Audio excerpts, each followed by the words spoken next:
এখানেও সমস্যা। এত সমস্যা নিয়ে হাট চলে কেমন করে আমরা কোনোদিন জানি না।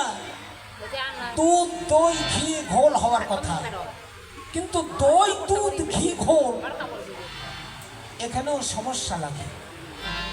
দইকে কখনো দুধ বানানো যায় না। আচ্ছা, তোর কি শুনতে ভুল হয়েছে নাকি, না বেচা কিনা করতে ভুল? আমার মনে হয় দই দুধ ঘি বলছে। না না, দুধ দই ঘি ঘোল। খুব কৌতূহল যাচ্ছে মা। আর কেমন আশ্চর্য হবি, ওই পার হাট বেচা কেনা এই পার, 4 প্রকারের জিনিস ছাড়া বিক্রি হয় না। আর খরিদ্দার হলো মাত্র একজন, বিক্রেতা অনন্ত অনন্ত অনন্ত বিক্রেতা হাতে একজন ক্রেতা। বিক্রেতা যত চায়, নারী ছাড়া যেতে না হবে, নারী ছাড়া যেতে না রে, নারী ছাড়া যেতে না রে,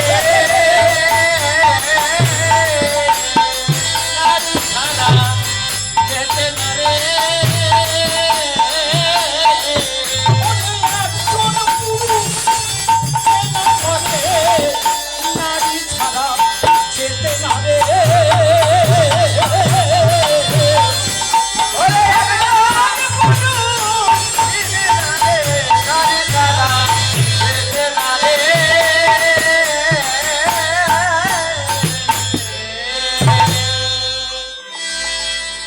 জটিলা বলছে, বৃদ্ধ বয়সে আমার যেতে খুব ইচ্ছা করছে। হাট দেখা, বেচা কেনা করার সামগ্রী দেখা, আর ক্রেতার মুখটা দেখা। একজন ক্রেতা এত জিনিস কিনি কেমন করে? বলছে ফেরত যায় না। হাটে যত দ্রব্য যায় সব দ্রব্য একজন ক্রেতা কিনে। বিক্রেতা যত নারী মেয়ে মানুষ, তারা বিক্রেতা। ঠিক আছে মা, তবে আমার ভাগ্যে তো হলো না। বয়সের ভারে আমি হাঁটতে পারি না, চোখে দেখতে পাই না। আমার মেয়েটাকে বলে দেখি। না, মেয়েও যাবে না। আমার বাড়িতে কেউ তো নাই মা। আমাদের বেচা কিনা মানুষ নাই মা, মানুষ নাই মা, বেচা কেনা মানুষ নাই মা,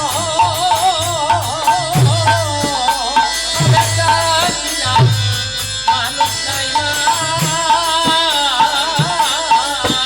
আমি তার হাতে পাঠাই হাতে, বেচা কেনা মানুষ নাই মা, আমি তার হাতে বাজাই হাতে, বেচা কেনা মানুষ নাই মা।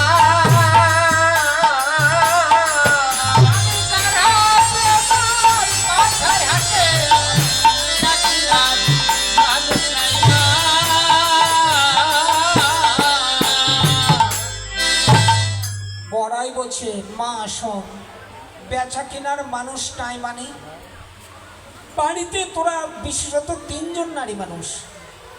একজন তোর হলো ঘরের বউ, তোর মেয়ে আর তুই। তোর মা বেটিতে না হয় না গেলি, কিন্তু ঘরের যে বউ বলছিস কি? আমার ঘরের বউ সদর দরজার বাইরে যাকে কোনোদিন যেতে দে না, তাকে হাটে যেতে দেবো? বলছে মা শোন, ভয় করিস না। বৃন্দাবনের যত বড় বড় কুলের মেয়ে সবাই হাটে যাওয়ার জন্য প্রস্তুত, যেহেতু সব মেয়েদের হাট। যত নারী গেছে, যত বিক্রেতা গেছে, সবাই নারী, একজন পুরুষ। তাতে ভয় হবার কোনো কথা নয়।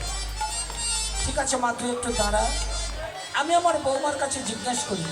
বৌমা যদি বলে আমি যাব, তাহলে তোর হাতে আমি পাঠাতে পারবো। ঠিক আছে, তুই একটু দাঁড়া।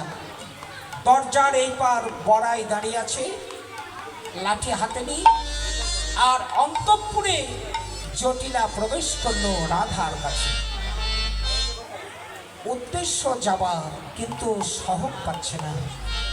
জটিলা গিয়ে বলছে, বৌমা, ও বৌমা শোনো, একটা কথা বলবো মা। কোনোদিন বাড়ি থেকে তোমাকে বেরোতে দিইনি, আজকে একটা কারণে তোমাকে বাড়ি থেকে বেরোতে দিচ্ছি। হাট নাকি লেগেছে মথুরায়, অনেক দূর হয় এখান থেকে, নদীর ওই পার হাট। কথা শুনলেই মনে হচ্ছে হাটে যাব।